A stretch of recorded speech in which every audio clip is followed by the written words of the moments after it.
હું જ્યારે પણ મારા મમ્મી પપ્પાને ફોન કરું ને એના બેને પૂછ્યું ને કે કેમ છો, મજામાં? એટલે એના બહેનો છે ને એક જવાબ હંમેશા સરખો જ હોય, તું મજામાં ને? એટલે અમે મજામાં. આ દુનિયામાં આપણને મા બાપ જેટલો નિસ્વાર્થ પ્રેમ કોઈ કરી જ ના.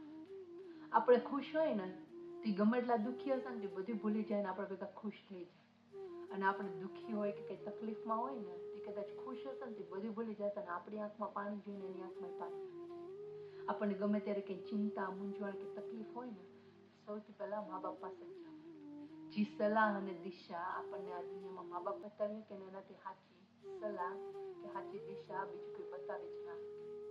અને આપણને સાચો હાશકારો આપણા મા બાપ પાસે જ થાય. આપણે ગમે એવા મૂંઝાણા હોય ને એની બાજુમાં બેસીએ ને એ માથે હાથ કરી દે ને તો અડધી તકલીફ તો ત્યાં જ ઓછી થઈ જાય. આપણો સાચો ટેકો, સાચી હિંમત અને આપણો સાચો હાશકારો આ દુનિયામાં કોઈ હોય ને તે આપણા મા બાપ છે. અને આપણે ભાગશાળી છે કે આપણા જ હાથમાં છે પાછું કે ટેકો મજબૂત કરવો કે નબળો કરવો. એ ટેકો ક્યારેય નબળો નહીં પડવા દેવાનો. એ ટેકામાં રોજ પ્રેમ નામનું પાણી છે ને ઉમેરતા રહેવાનું. એ ટેકો મજબૂત